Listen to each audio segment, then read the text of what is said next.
Hey everyone, welcome back to my channel. This is lecture 3 of our video series. In this video, I will be explaining you different communication protocol or different communication method and technique that is used in robotics or when we are talking about communication between different actuators, different controllers or motor drivers or embedded parts, then how these are done. It is very important to understand this part also because it helps you clear out how all of the communication is going between your multiple electronic sensors and actuators. And in this video series, I will be uploading each of the videos in each of the alternate day. So for example, if I am uploading a video today, then the next video would be day after tomorrow. So I need some time on scripting and video recording all of these and editing little bit on in between. So I need extra time into it, and I have some other projects and other tasks also. So I need to manage a lot of time. So I will be uploading video in this series and in this way, and I will be uploading all of these on morning time or on afternoon time. So you can schedule your time based on that, based on your convenience and your time. You can watch these videos, and if you're liking my content, then please do subscribe, like and subscribe my channel. And if you think that there is someone who required this kind of content, then please do share it. And in upcoming videos, we are also going to cover a lot of different kind of sensor which are industrial grade also, like depth camera, lidar, different advanced topics that are very hard to find. So I will explaining you all of those in this videos also. So if you are someone who want to learn robotics, then be with me in this series and be part of this. And without any wasting of time, let's get started and let's start this lecture. In communication, there are different techniques, control, protocol standards, and based on different varieties of categories, there are different ways through which we can send our signal or data, and different standard technique and protocols are exist there. So we are going to start with the very basic. We are going to cover only those part or only those protocols or techniques or standards which are actually important. So let's understand what exactly is pulse width modulation. So in pulse width modulation, what we are doing is we are using this particular technique to control the average power delivered to an electronic device by rapidly switching a digital signal between high and low. Let me explain you with a very simple example. So for example, we have an LED light, and if we have an LED light where we are continuously, let's say this is the graph of our the voltage we are providing it, and the voltage is continuous and we are giving it high voltage continuously, then what is the amount of brightness that is coming out of this LED would be higher compared to those. Let's say we have instead of giving the continuous high value, we are turning on light for a small fraction of time and then switching it off, then turning on again, then turning it off again, then turning on again and off again. So what we are doing here, when we are doing it turning on and off of this LED, then the overall brightness would be lesser. And if we are doing this for more frequent, or when we are doing this for more gap in between, so let's say I turn on the light for a little while and I turn off the light for longer time, and I turn on the light for a little while and then I turn off the light for longer time. So what is going to happen here, the brightness in this thing, where every time it there is no pulses in between, then the brightness in this one for the LED will be the highest and compared to this one, and this one would be having the lowest one, because we are switching on the light for very short duration of time and we are turning off it for a long duration of time. That overall brightness of the light seems to be fading out. This is how we control the brightness of LED or speed of motor in our electronic devices or in our RC car. So if we increase the number of pulses in it, then the amount of voltage would be more consistent compared to those where we are turning it off for a longer time. So using the width, or when we are changing the width of two pulses, that is the high or low, based on that changing when we are sending some kind of signal or when we are controlling something using this, then this is called pulse width. So here we are controlling the speed and any kind of brightness or other factors of any electronic devices using pulses. So this is the main application, and this is how actually the pulse width modulation works, and this is how we control the brightness of our LED. Now let me explain you how exactly this works, and let's understand what exactly is PWM and why we call it PWM and pulse width modulation. So here the first term, that is a pulse. What it do, what it indicate is the two values, that is high and low, whether it is 0 or 1. Next one is the width. So what will actually explain you is the duration for which the there is, what is the duration between the two pulses. So for example, let's say the first pulse is at the 0th second, and the next pulse is after a certain gap in between. So this is the gap in between the pulse. So what is the duration for on time and what is duration for off time? And let's say next time the duration for on time is higher, then here what we are changing the width of the pulses. So here you can see the width of the pulse here is lesser, the width of pulse here is higher. So using this change in pulse, we are putting some data in this kind of in this signal, and we are modulating. So what exactly modulation is? Changing the width of the pulses. So pulse means 0 or 1, width means we have the different width of pulses, and modulation is changing. So changing the width of pulses is called pulse width modulation. So let me explain you another important topic in the PWM, that is called duty cycle. So what is duty cycle? So duty cycle is the percentage of one complete cycle during which a signal remains high. So for example, for let's say we have a duty cycle, this is our first cycle, and here when we are talking about 25%, or let's say when we are talking about let's say we are talking about 0% duty cycle, then what we are talking about here is the low. Each of these are low. So when we are talking about a 0% duty cycle, that all of these pulses would send to low. So this is called 0% duty cycle. And when I am talking about 25% duty cycle, then only one pulse would be there in each duty, and all of those other pulses would be 0. So this would be in 25% duty cycle. And if I'm talking about 50% duty cycle, then there would be another pulse in the particular cycle, and this is called 25% duty cycle. So whatever the amount of percentage in particular time duration, the amount of pulses present in a particular time duration is called duty cycle. So for example, we have 4 pulses on 100% duty cycle. Okay, and if I'm talking about 0% duty cycle, then all of these would be low. And if I'm talking about 25% duty cycle, then only 3 of these would be low, and all of the other would be high. Only 3 would be low, and all the other would be high. So this is the one is called 25% duty cycle. When we are talking about 50% duty cycle, then we have here the 50% duty cycle. And when I'm talking about 75% duty cycle, then we have the third one, and last one would be 0. So this is how the duty cycle is actually explained, and in the simplest and in the definition way. So duty cycle is the percentage of one complete cycle during which the signal remains high. So this is called duty cycle. And there is a small formula that you need to understand what exactly is a duty cycle is. So we explain the duty cycle. DC is equals to on time, the ratio of on time divided by total time multiplied by 100. So this is called duty cycle. So the amount of time, the overall cycle is going to be 1 divided by total time for which we are considering it. So let's say this has a t time. Then if I'm talking about 0% time, 0% duty cycle, then what we are getting here is the on time would be all 0, and everyone will be low, so low. And if I'm talking about 25% duty cycle, that one will be high and all of the other will be low. And if I'm talking about 50% duty cycle, then high, high, low, low. And then last is 75% duty cycle, that is high, high, high and low. And next 100% duty cycle, we are getting all high. So this is how a duty cycle is calculated and could be understand. So this is using this exact duty cycle we used to control this our servo motor, our DC motors, or speed of our different motors and all. So for example, if you are talking about PWM in servo motor, so servo motor usually use PWM differently from DC motor.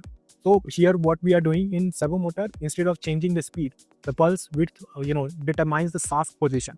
So for example, if I'm talking about certain values here, so let's say we have a value 1 millisecond, then we are going to get a 0 degree.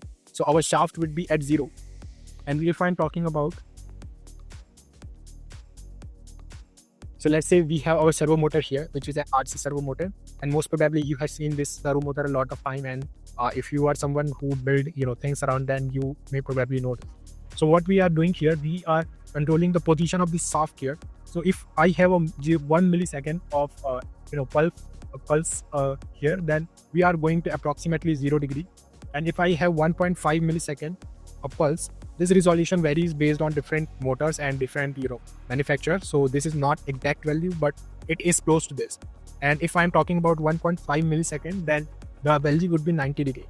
And if I'm talking about 2 milliseconds, then the value would be 180 degree. And based on these values, the amount of angle is changed and controlled in a particular RC servos. So this is how a PWM is used in an RC servo, and different examples here. So let me demonstrate you how exactly it works. And I have an electronic circuit that generates a PWM signal. You can also use your microcontroller or your Arduino or other microcontroller to generate the PWM signal. They have dedicated PWM pins into it. So if you could see the the wavy curve or wavy sign in the your microcontroller, then these are dedicatedly for the pulse width or PWM signal generation pin. But you can use servo.h library to generate this pulse width modulation in almost all pin. So using this we can generate PWM pin. But I have this circuit here, or this is called servo motor tester, using which we can also generate PWM signal very easily. So let me demonstrate you how exactly this works. Tester here, I am putting this on top of the servo motor so we can just see the angle change. Once you connect it to your servo motor tester, I'm going to power it on. And here, based on the knob here, knob value, you can see I can change the position of the shaft here of our servo motor from 0 to 180 degree. And based on this, the amount of pulses that is being generated by this circuit is vary. And based on these pulses, as I have already told you, based on 1 millisecond signal, the degree would be 0, and 1.5 millisecond the degree would be 90, and 2 millisecond the degree would be 180. So this value varies based on different manufacturer. And here you can see, based on the rotation of this knob here, we can actually control the rotation of our servo motor. So this is how the PWM signal, and this is a real life example of how PWM signal is used to control different DC motors or your different electronics component. So this is a good example to understand this, and a good demonstration of it. Another example of using a PWM signal is in your drones, and a lot of the different aerial drones and RC car are using this. So for example, if I want to control the speed of this BLDC motor, then I have this ESC that is called electronic switch control. And using this ESC, we can send the PWM signal to this exact this ESC here, and we can also control the position, or the speed of our our BLDC motor. So for example, if I want to control this BLDC motor here, then I just need to power on this. So you can see here the speed or the motor is being controlled here. So based on the knob, the amount of knob I'm rotating here, you can see the speed is being increased to a lot or more values. Using this, we can control the speed of our RC motor, RC drone, and a lot of things is done and being controlled by this. Next thing is after PWM, there is another modulation technique or a communication way. So here, this is called pulse width modulation. Pulse position modulation. So what exactly the PPM is? Pulse position .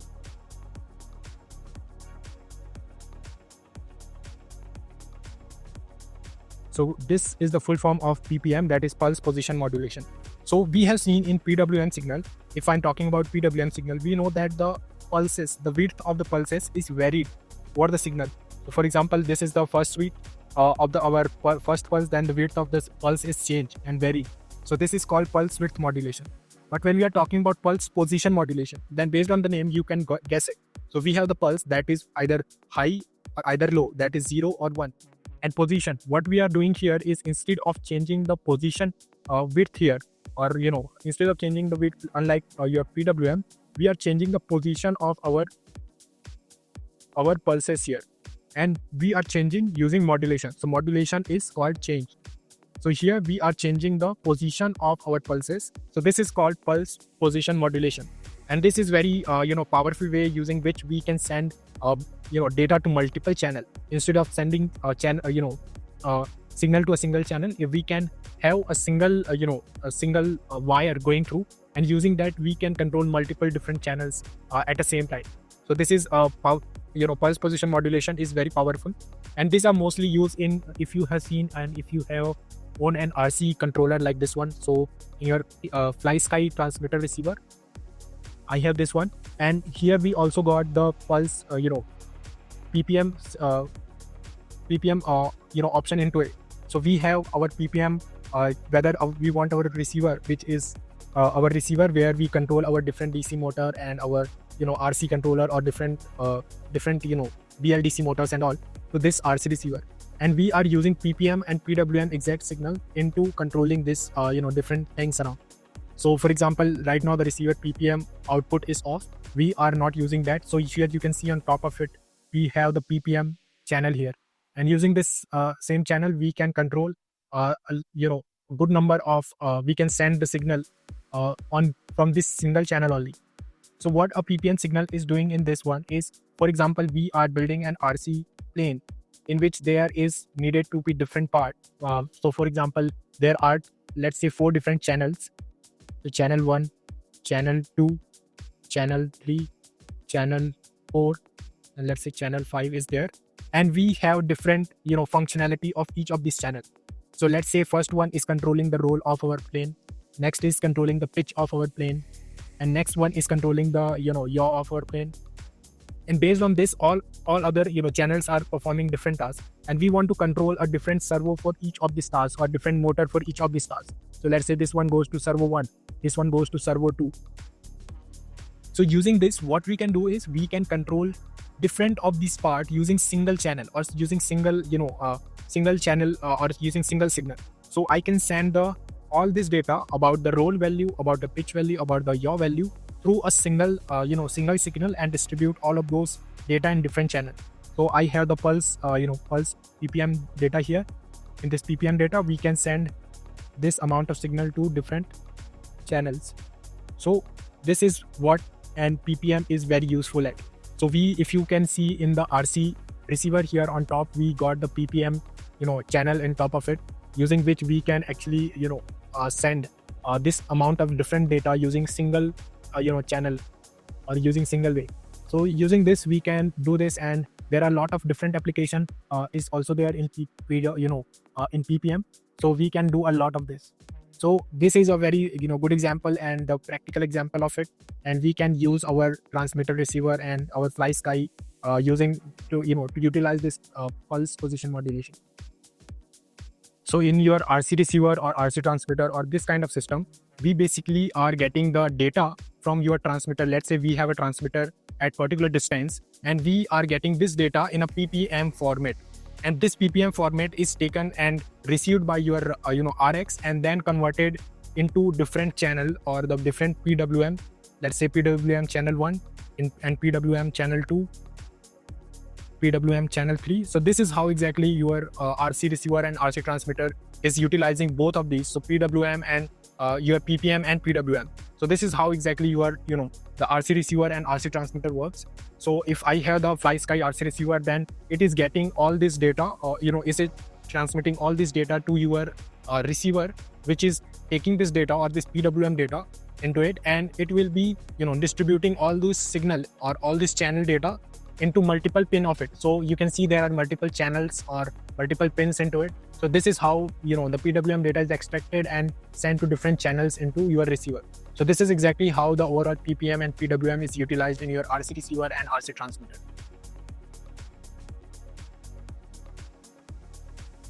Now after the PWM and PPM, we are going to look into the one of very important a communication way between in embedded system, that is called UART. So in UART, that is called Universal Asynchronous Receiver and Transmitter. So what UART is actually is, it is one of the most commonly used serial communication protocol. So it is a serial communication protocol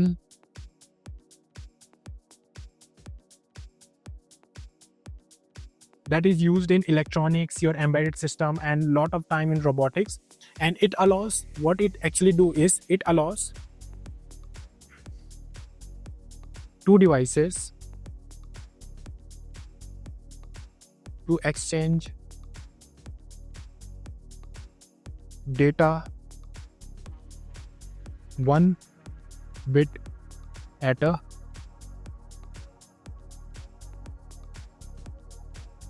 time.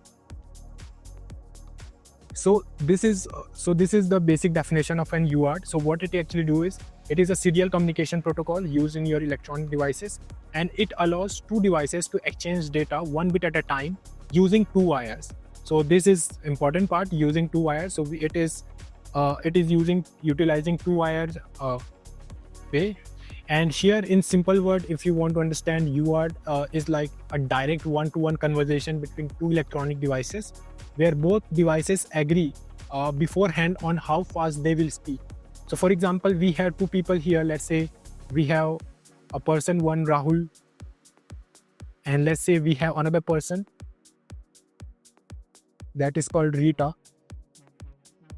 So if Rahul is speaking at a speed of let's say 96500, and Rita is able to speak or understand some data or whatever someone is speaking at a speed of 115200, then if there is this problem, then there is definitely going to be issue with the communication part, because whatever the Rahul is speaking here is cannot be understand by Rita.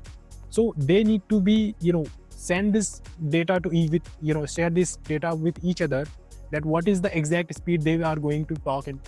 So they will, before stabilizing any connection between both of them, they are going to negotiate into some value. Let's say both have negotiated and they are going to talk and listen to each other in 9600 baud rate, and another is also going to receive and send the data on same signal or same baud rate. So baud rate is nothing but the speed of signal that both of them are going to send to each other. So that is called byte rate also, and baud rate also. So this is what this is the important thing in the communication or in UART. And we have also seen in the Arduino session or Arduino lecture that how we can define this serial communication speed. So we have used serial.begin in our example. So this is exactly how we stabilize our overall connection between two different systems when we are talking or when we are stabilizing a new connection between both of them. So this is how a UART start, and this is how a UART is working. And let's understand why exactly we call it as a UART. So here the full form of UART is Universal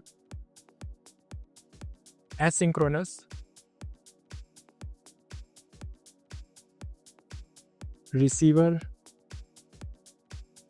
and Transmitter. So I'm defining it as a TX. So Universal Asynchronous Receiver and Transmitter. So what universal means is that it is almost all kind of microcontroller or computer uses this protocol. So almost every kind of electronics or your different embedded system are using this exact protocol. And asynchronous, there is two different ways, here we can say that is synchronous and asynchronous. So in simple word, asynchronous is something that does not work based on a clock signal, or it does not look into clock signal or your timing data. It is asynchronous. It does not look into time, in simple word. But in another opposite signal, that is synchronous, is looking into time, and based on the timing it is going to work. So you can in simple word you can understand that asynchronous means something that does not follow time. It does not work based on time or your clock signals. So you can understand it like that. So there will be no clock signal would be there in asynchronous system. And receiver and transmitter is simple term. You can know, using the receiver we get some data, using transmitter we send some data. So we are getting some data, we are sending some data. So here you can see universal asynchronous. Asynchronous means that does not some system that does not sync with a clock signal is called asynchronous. Receiver and transmitter. So this is the full form of universal asynchronous receiver and transmitter. So here the working of the UART is very important to understand how exactly it works, and we are going to understand how what are the pinnings of it. So in UART there are three very important pins. So first one is TX, that is called transmitter line. Next one is called RX, that is your receiver line, and last one is the ground, or your this is optional here, but most of the time if you are working or if you are getting data from other system, then it is important to use ground. So transmitter and receiver are important point here. So transmitter is used to transmit the data and receiver is used to receive the data. And here we are connecting this transmitter and receiver. Let's say we have a system here using which we let's say we have a system here. Let's call this system 01, and we want to send a certain data to a signal. Let's say we have another system here that is called system 02, and we want to send some amount of data, or let's say some signal between both of these.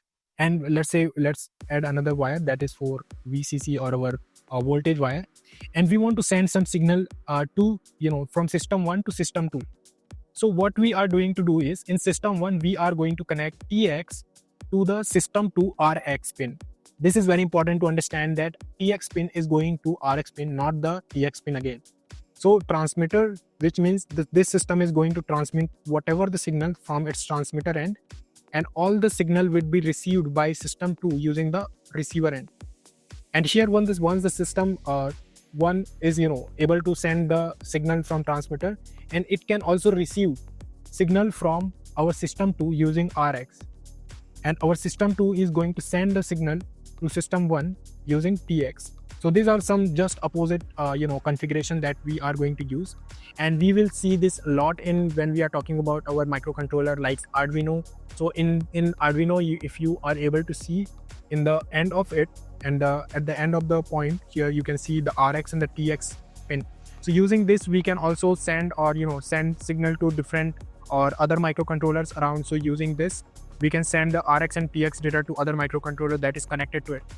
So this is very mostly used in embedded system or microcontroller, and most of the time in robotics when we are controlling different motors, or let's say when we are when we are talking about our let's say when we are talking about our serial bus or our different type of motor, then this RX and TX are used a lot of time.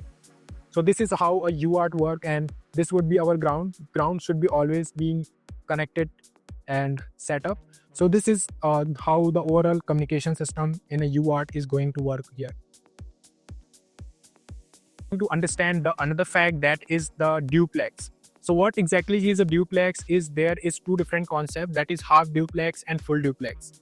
So let me explain you what exactly is a duplex. So in half duplex, let's say we have half duplex. What we are doing here is, in half duplex, when someone is talking, then another person cannot speak. So let's say we have a system here. Let's say I have a system here, and there is system 2. So system 1, when system 1 is talking, then system 2 cannot talk. And when system 2 is talking, then system 1 cannot talk, and vice versa. So using, in half duplex, whatever the signal is being sent to another signal, another system cannot send that signal to the first one at that exact moment. It can send the signal after once the system 1 is completed with it, but it cannot do that at same time.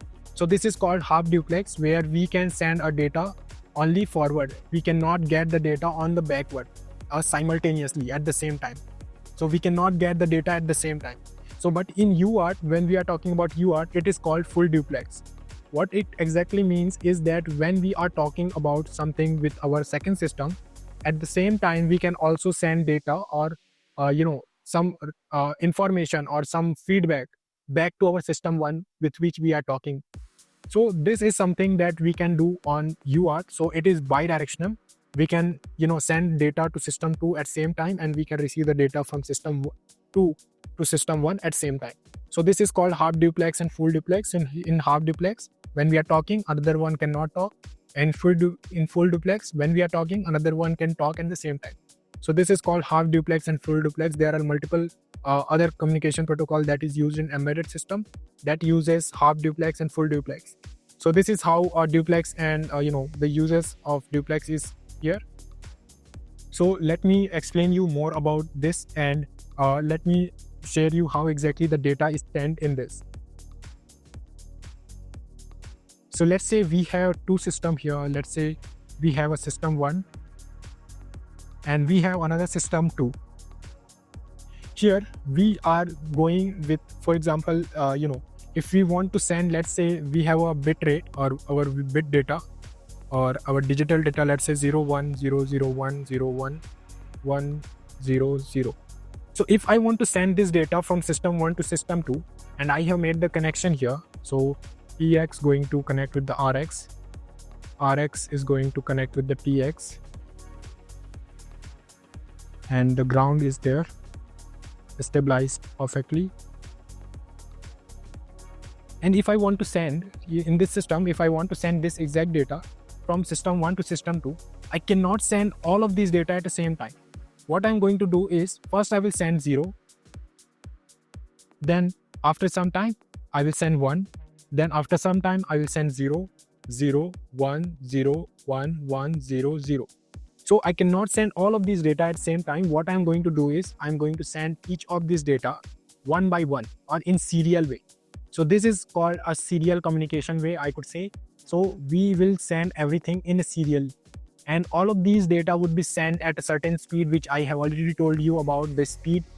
Whatever the speed that we are sending, or we have communication between two systems, that is called baud rate or the bit rate.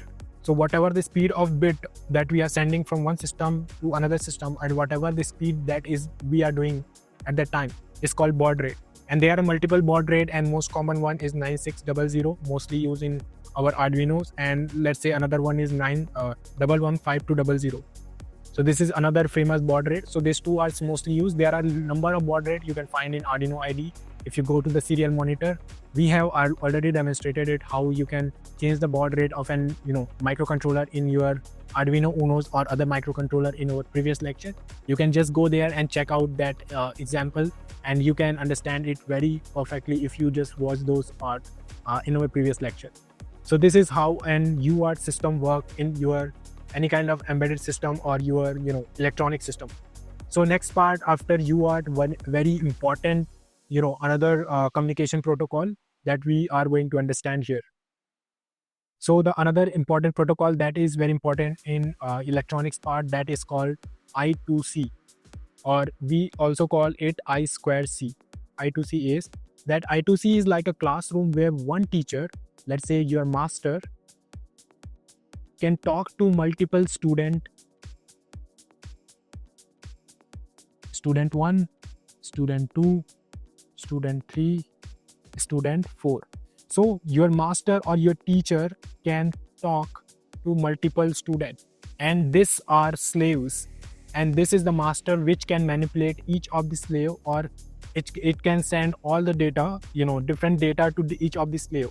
So this is how a basic way of how you can understand I2C is.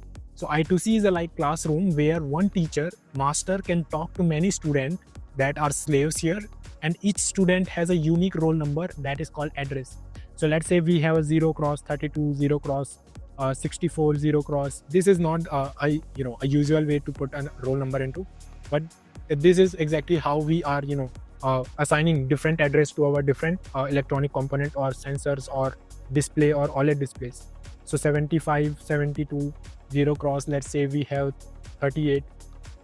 So these are different addresses that through which we can we are going to assign to each of these student as a roll number, and our master can send or ask any of these students based on their roll number to send certain data or to do certain tasks. So let's say we have our system, our master system, or when we are building an robot, then there is our computer, that is our Raspberry Pi here, and we want to send certain data to our Arduino. So let's say we have connected our Arduino here with our Raspberry Pi. So let's call our Raspberry Pi as master here, and let's call our Arduino Uno as a slave, and it has an address of 0x32, and we want to send, or we want to send some data or want to receive some data from Arduino. So how exactly this is going to do, or how exactly this is going to be done? So first, what we are going to do, our ESP32 or our main microcontroller or our main computer board is will be going to start a condition, and it will first send a particular address. So let's say we have our address 0x32, and our master, that is our Arduino, or sorry, our Raspberry Pi, will send that particular address in the signal or in the pin or in through that wire. So it will send 0 cross 32 and it will receive by the Arduino, and Arduino will confirm it whether it is being connected there or not. So it will send a back signal that is called ACK, that is called acknowledge. So what this exactly signal is, that it is confirming that it is being connected there or it is present there on the line, whatever it is there. So let's say we have another system here. Let's say we have another system that is having another address, let's say 0 cross 64, or Raspberry Pi. And when we send this particular address through this line, only the microcontroller or only that sensor, whichever having the same address, is going to acknowledge here. So using ACK signal, we are going to get that acknowledgement that this microcontroller is connected and is present in that line. And once it is found that the particular microcontroller or particular sensor is connected with it, then what our master will do, it will send data, or it will request data from our slave. So what our slave will be going to do is, it is going to give the particular data that is being requested. So this is how it actually works. First, we will be sending a particular address to the line. Our particular slave would be going to confirm it using ACK or acknowledge signal. And once it is confirmed that our particular sensor or microcontroller is connected to it, then a particular request is sent from our master to slave, and slave will send that particular data, whatever have been asked from it. So this is how exactly the overall working of I2C is here. And there is a very much detailed way. If you want to understand it, there are a lot of YouTube channels and other videos where you can actually see this. But we are mostly going to see this in a real life application when we are going to use and utilize this in our real life project. So this is exactly how the I2C work, and these are the overall flow of how I2C work. So after I2C, there is another communication protocol that is used a lot in microcontrollers or embedded system, that is called SPI. That is called Serial Peripheral Interconnect. So this is another protocol that is used in a lot of time in our electronics or in our embedded system, and this is also used a lot of time in this kind of So after I2C, we have another communication protocol used a lot in other lot of this embedded system or our electronic devices. So this is called SPI, or Serial Peripheral Interface. So what exactly is a serial peripheral interface? Is a high-speed synchronous serial communication. You remember last time we have learned UART, which is universal asynchronous, but this time SPI is synchronous, and we know exactly what synchronous and what is asynchronous is. Try to recall is what I have told you about synchronous and asynchronous. So in synchronous, we are going to utilize the clock signal or our clock data, and based on this clock data, we are going to perform certain tasks. So, but in asynchronous, we don't have the clock signal, we don't utilize it, and we work independently without the clock signal. But in SPI, we are going to go and work with the clock signal. So this is called synchronous. So SPI is a high-speed synchronous serial communication protocol, and it is developed by Motorola. So in the SPI, we basically got 4 main pin. That is the MOSI, that is called master in slave, master out slave in. Next is MISO. Next, that is called master in slave out. And next is CS, that is called chip select. And the last one, that is called SCK, or serial clock. Because as I have told you that this signal or this protocol work with the serial or synchronous data, so we will be requiring a serial clock pin. So here in the MOC, we are having master out slave in. So what this actually depicts is that here through this pin, master is going to give the data out, and using this exact pin, all the data that is coming from slave is going to be taken input. And just opposite of this is that if we want to send data from master, then we are going to use the pin MISO, that is called master. When we want to receive the data from any other devices, then we are going to use MISO, that is master in slave out. So this is full form of MOSI and MISO. And next is the chip select. So using this chip select, we can select exactly which device we want to talk with. And using this chip select, when we make it 0 or 1 or high or low, we can enable or disable a particular device through which or with which we want to communicate with. So using there could be have multiple chip select, based on the number of devices you are connecting, and using this we can talk to them. Next is the serial clock. So as I have told you, we are using clock signal to make this serial peripheral interconnect work here. So this is a signal data, synchronous data. So we are going to utilize the clock signal. So this is called serial clock. So this is how exactly these are the pins that are used in SPI. And let me explain you how exactly this is going to work. And for example, we have OLED, SD card, or let's say 3 different microcontroller or other devices that we want to talk with, then how we can connect it. So let's see that example and let's try to understand it. So let's say we have our ESP32 or any Arduino. Let's say we have our Arduino here that through which we want to connect our OLED display, our SD card, and let's say we have our IMU that is connected to 3 different ways. So we have our SD card and our SD card module, let's say, and we have our IMU. So inertial measurement unit, SD card module, and our OLED display. And we want to connect our master, that is our Arduino, here with all of these sensors, all of these different part here. So how we can do this? So to do this, we have, as I have told you, the different pins that is present into it. So we have MOSI, master in slave out, and we have MISO, that is master out slave in, and master in slave out. And next is SCK, that is serial. And we are selecting 3 chip select. Let's say we are selecting chip select pin as 10 in our Arduino, and another chip select pin as chip select pin 2 as let's say we are selecting it as a pin number 11, and chip select 3, which we are going to utilize in pin number 9. Connection. So we have this connection here, and here you need to understand that these 3 connection are going to be similar. This 3 connection is going to be similar, and each of these sensor are going to utilize this 3 pin. So here each of these sensor will be utilizing this 3 pin. So the same pin would be sent to the OLED, and another pin will be taken out from each of these. Another would be taken out again.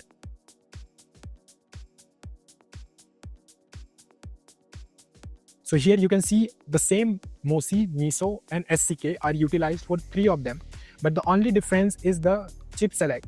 Using chip select pin, we are assigning a dedicated chip select pin to each of these sensor or our devices. So chip select pin number 1 or pin number 10 is connected to our OLED display. Chip select pin number 11 is connected to our SD card module. Chip select pin number 3 is connected to our IMU. So this is how the overall connection is made. And using this, we can connect our OLED display at the same time, SD card module at the same time, IMU sensor at the same time. And this is exactly how it is, we are going to make the connection. And here I'm using MOSI, that is master out slave in. We are going to take the data from, we are going to send the data using master out slave in. And using MISO, we are going to take the data from other sensor or other devices here using MISO, that is called master in slave out. So this is how exactly we are going to connect here. So this is how we are going to utilize it. So here all of these slave devices had its own chip select pin.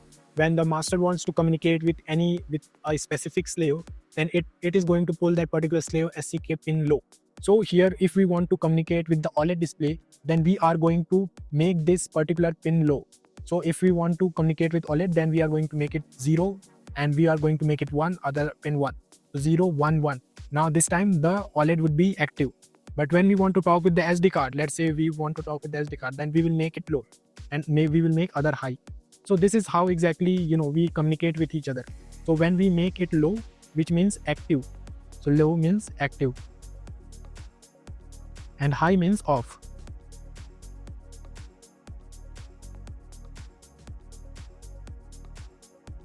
So this is how exactly we are going to communicate with each of these, and all other slave are going to ignore it, or all of these data if their particular pin is going to high. So this is how exactly we work. We send the data using MOSI, we take the data using MISO, we are getting the clock signal using SCK, and using the CS pin only we are controlling which of the device we want to communicate with. So when we make that particular CS or chip select pin low, then we are going to activate the particular communication with that particular device. So here, this is how exactly the SPI work, and how exactly this is this is how exactly we are going to connect with it. And another fact about the SPI is that it is full duplex. So here, when we are talking with an OLED display, we can also, for example, if we have other sensor, let's say we have IMU here, then we can send the data and we can read the data from it also at the same time. So that's why we call it full duplex. So this is a full duplex system in which we can easily talk and at the same time, and we can also listen at the same time. So this is called full duplex, and this is exactly how SPI works. So once we have seen all the embedded or electronics communication protocols, it's time to look into some industrial grade, high communication protocols. So we are going to start with the CAN bus, that is called Controller Area Network. So the Controller Area Network is a highly reliable and multi-device communication protocol. It is actually designed to allow multiple electronics. So we call those multiple electronics as a node. So to understand the CAN bus exactly what it is, CAN bus is like a group chat. So for example, we have built an WhatsApp group or our Discord channel, let's say, and I am asking, I have sent a message. So if I have sent, hi Rahul, and there is a lot of people, let's say Rahul is there, Rita is there, Max is there. So there are multiple people in a same group chat, and whatever group we have. And if I Vikas send a particular message, hi Rahul, then this message is going to be read by all of these, Rahul, Rita, Max. All of them are able to read this. But who is going to respond for this? Only Rahul, because this signal is intended to be responded by Rahul. So this is how exactly a CAN bus works. So a CAN bus is like a group chat where every device is connected to same communication line, or any device can send a message, or connected to same group or same communication line, and any device can send message and every other device listen, but only the intended device act on that message. So here Rahul can also send message to Rita, Max can also send message to Rahul. So this is how all system is working here, and only those respond here which are intended to act on that particular message. So this is how exactly a CAN bus work, and this is how you can understand it. Now let's understand how exactly the CAN bus network is stabilized. So here we have basically two different wires here. So this one is CAN high or CAN H, let's say. Another one is CAN low. So these two are the wire through which multiple of our embedded system, our different sensor, motor, driver, or other electronic component is connected to. So let's say we have our ESP32 here, we have our any kind of microcontroller, let's say Arduino here, we have our motor driver here, and let's say we have our display here, and all of these are, let's say, connected with a common controller area network or CAN, and there is only two wires, that is CAN high and CAN low. And using this line or this same array, as I have already told you, this is like a group chat, and this is you can say a group chat here through which all of these are connected. And let's say my ESP32 want to say hi to Arduino, and it send a signal, hi Arduino, and this signal is going to get to each of these devices connected to it. So Arduino, motor driver, display, all of them are going to get it. But who is going to respond it, and who is supposed to respond or act upon it? So that is Arduino. So this is how exactly the CAN bus works. So for example, if I want to control a motor driver, and if I want to increase the speed of motor, then I can simply send the data to this this channel here, and our motor driver will respond accordingly. So everyone on this line is going to read this message, whatever is going through this line, but only those are going to act which are intended to act on that particular command, or based on that message. So this is exactly how it works. And here all of these which are connected with the wire here, or our CAN system here, these are called nodes. So all of these nodes are here connected with our CAN system, and each node can send message, receive message, ignore message, when that is not relevant to it. So this is how exactly it works. And a node is any device connected to a CAN network. So for example, ESP32, your STM32, Arduino. Let's say we have our different modules connected to it, or different CAN modules connected to it. A Raspberry Pi CAN head or motor driver which is compatible with the CAN connection. Then this is how nodes are going to connect with it and able to communicate here. So a single CAN network can may have dozens of or even hundreds of nodes, depending on the application that we want to utilize this into. So a CAN wire is having only two of this wire, that is CAN high, CAN low. So using this, we are using CAN high, we are sending the high differential signal, and using CAN low, we are sending the it carries low differential signal. So let me explain you how exactly we are going to get, and how we take signal, and why is it important, and why is it highly used in industrial grade things, and why is it so much utilized in industries. So now let's understand how exactly the CAN is working. So before understanding how CAN exactly work, it is important to understand the differential signal here. So what exactly the differential signal is? It is nothing but the difference between two lines. So let's say we have one line having 25 volt running through it, and let's say we have another line 10 volt running through it. So what is the differential signal running through this particular signal? So that is 25 minus 10, that is 15 volt. So this is the particular signal that is flowing through this particular channel, and this is exactly how the CAN works. So it also utilizes differential signal. Both of the CAN high and CAN low takes or carries this particular differential or particular signal into it. So let's say we have CAN. Let's say we have a system here that is taking 3.5 in CAN high, and another CAN low is taking 1.5 volt in another wire, and the difference here is 2 volt. And if we introduce 0 point, let's say there is a noise that is being introduced to this system, and if we put the noise in this wires here, so let's say this become this become 4 here, and this will become 2 here. So again, if we do the difference here, then we are again going to get 2 volt. So this is the beauty of differential signal. Whatever the amount of noise we are going to introduce into it, the difference would be always same.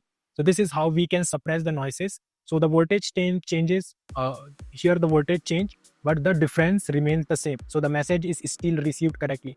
This makes the CAN much, CAN bus very extremely resistant to electrical interference from motor, inverters, or power electronics.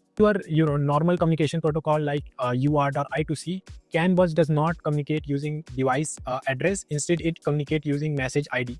So let's say we have a message ID of, let's say if we want the power, power percentage or our battery percentage, using this particular ID, we have fixed it. If this ID is sent, the power percentage should be sent. And let's say if we want to control the speed, then if we have assigned this particular ID for the speed task only, then using this IDs we can control the particular particular data, or we can send this particular message to the particular channel, and our that intended device is going to get this ID, and based on their activities or based on their performance or based on their working, they will going to send or going to respond if it is relevant to them. So if I am sending this particular ID, let's say power percent, let's say battery percent here, so battery is not going the motor is not going to respond to battery percent here, because this is totally irrelevant to it, but it is going to respond to speed because it is something motor can do. But if we are sending speed to battery, then it is not going to respond to this. It is going to respond to only the battery percentage here. So this is exactly how the CAN or the controller area network works. So this is how exactly it works, and this is why we use it a lot in our industrial grade things. And if you want to utilize this in your microcontroller, or let's say if you have your microcontroller like Arduino Uno, then there is already a module that is already available in market, using which you can actually use the CAN signal or CAN bus with your microcontroller. So I have this CAN bus shield here. So here this is called something CP. I cannot recall the exact name, but this is used a lot in microcontrollers or your Arduino Unos or different microcontroller to use or to utilize this with your the CAN protocol. So this is one of the example how you can use it, and there are different motors that actually work based on this, and they are industrial grade also. So for example, if you have seen the AK66, so for example I have the AK66. So let's say you have this motor here, so I have this motor, which actually work on CAN protocol here. So you can see the UART protocol is the power protocol, CAN in and CAN out. You can see low, high, high, low. So low and high connection is only connected with this. And this is one of those industrial grade motors which are actually utilized in humanoid robots or your robotic arm. And these are, much superior to your normal RC servo or serial bus servos. So this is where the CAN or your controller area network is utilized. You can see the connection here. We can control this motor and multiple of this motor connected with, with each other in a particular in this particular way. So you can see the motor is node here, and we can connect the CAN high and CAN low with the motor, and we can do the same with the multiple motor in this particular connection. So this is how the CAN is utilized in real industrial grade motor, and these are really used in the industrial or humanoid robots a lot. Now, after talking about a lot of the the hardware thing and the communication between different hardware and nodes or microcontroller embedded system, now it's time to look into the internet connection and how the connection is sent through the internet, or your different if you are talking about the wireless connection between multiple things, then how most of these things are done. So we are going to start with the MQTT. So this is called MQTT. So this is called message queuing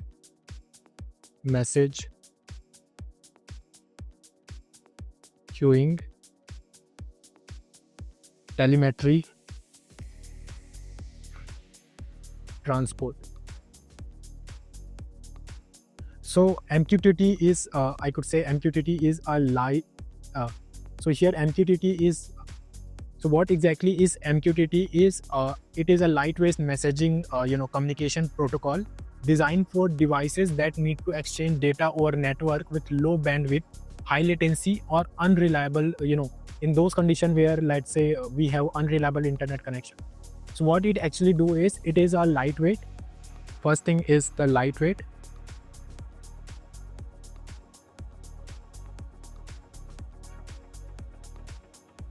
Communication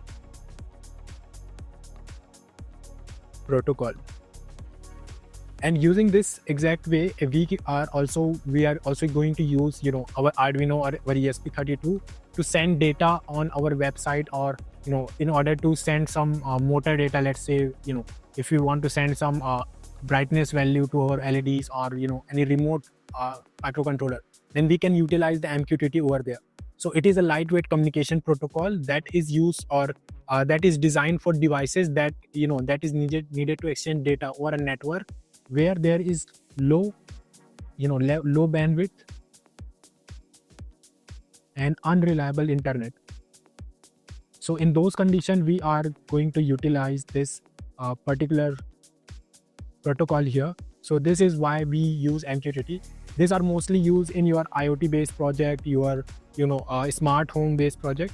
So these are highly utilized in this kind of projects and applications. So now let's understand how exactly this work, and what it exactly is, and how we can understand this MQTT. So what exactly is MQTT? So this is called message queuing telemetry transport. What it is actually working is, it is like it is a subscriber, broker, and publisher kind of thing. If I have let's say we have a system here, let's say system 1, and there is system 2, and if we want to send, if we are sending multiple data, let's say we are sending temperature, we are sending pressure, we are sending humidity, we are sending vision data, we are sending image data, then what we are doing here, we are sending all of those to broker. Let's say we have image here, we have the moisture sensor here, we have the temperature sensor here, and we have a lot of other data that is being sent by system 1 to the broker. And what the broker is going to do is, based on the system 2, for example, we have another system, let's say we have two other systems, system 3 and system 2, and system 2 want only the image data from system 1, and system 2 want only the moisture data from system 1. Then what it is going to do is, instead of going for system 1 or going to system 1, system 3 is going to subscribe to the broker for the image data only, and the broker is going to provide it the image. So it is like a publisher and subscriber. Your TV services, or all the channels are broadcasted to a single tower, and based on your subscription, based on whatever the channel you want to see, you are going to go to this particular broker and you are going to access it. So instead of getting all of these data, you are going to find that particular specific data that you are subscribed to. So this is how exactly we are going to get the data. So system 1 is going to send any kind of data. All of this data would be available to the broker, and whoever is subscribed for that particular data or for particular information on the broker side, that data is sent to that particular system. So here, let's say system 2 wants moisture data, then it is not going to go to the system 1. It's simply subscribe to the broker where system 1 has already sent the data. So system 2 is going to get the moisture data because it has subscribed to the moisture value or moisture data from system 1. So this is exactly how the MQTT works. So you can say MQTT is like WhatsApp group for electronic devices. So instead of sending message directly, so system 1, instead of sending data directly from system 1 to system 3 or system 2, we are sending the data to the broker, all the data, image, moisture, temperature, whatever it is, and broker is going to assign the data to that particular system based on whatever the subscription they have. So this is exactly how the MQTT works. So here in MQTT we have 3 different sections here. So first one is the publisher. So publisher is one who is going to send the data or send the information to the broker, and next part is the broker, who is going to work as a middleman, who is going to work as a person or a system who is going to get or take the data from publisher and send that particular data to the subscriber who has subscribed to that particular data. So that is the broker who is going to manipulate it. And next part or the end part is the subscriber. So subscriber are those end who are in need of that particular data. So they are going to subscribe to the broker, and broker is going to give them the data. So this is how exactly this works. So there are a lot of different applications we are going to see in this particular topic using ESP32, and we are going to use different sensor motors, or we are going to do a lot of different experiments using MQTT. But for now, just understand this part. So there is publisher, broker, subscriber. Publisher is going to give all kind of data to the broker, and broker is going to assign that particular data to the subscriber only. So using this, we can send multiple data to multiple systems, and each of these system can access to any of this data based on their subscription. So this is how exactly MQTT works, and these are mostly used in internet and a lot of the time in servers or your website. So this is one of the example of how MQTT works. And similar to MQTT, there is another use case or another network, or I can say protocol or internet protocol that is being used in robotics, that is called TCP or IP. This is basically the computer network system or computer network part, but this is also being utilized a lot of time in our electronic system or in our robotic system. So TCP or IP, that is called transmission control protocol. So TCP is nothing but transmission control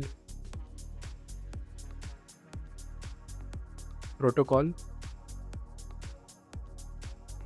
So using transmission control protocol, and next is, so TCP is transmission control protocol and IP is called internet protocol.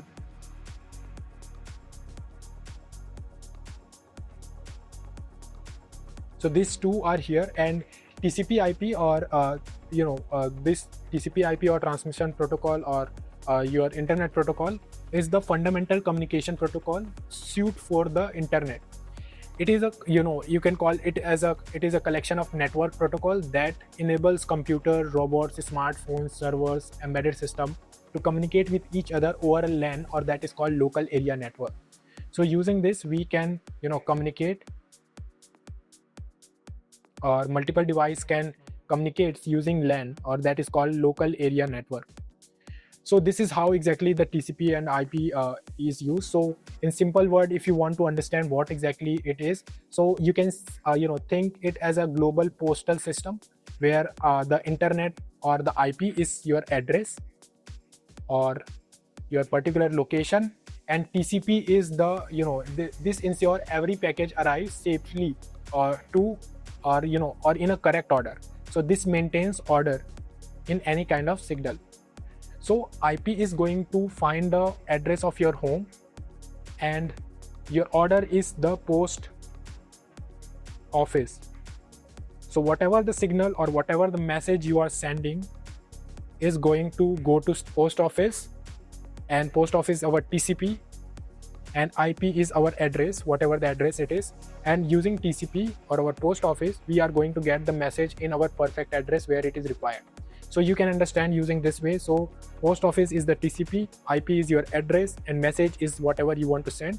So message is sent to your TCP. It will make the overall order or overall, the procedure that is needed to be followed, and send that particular information or message to the perfect IP address or your home address.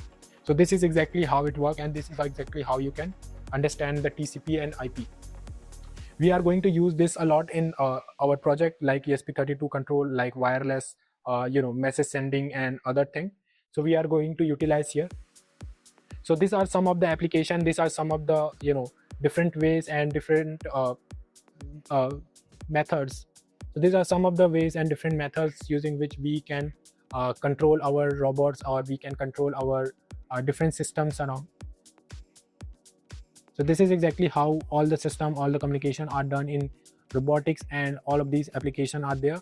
So we are going to see all of these in when we are starting with the application. So this is the very basic and very fundamental things to know. So this is all about this video. See you on the next lecture. If you are liking my content, then please do subscribe my channel, and I will see you next time. Till then, bye.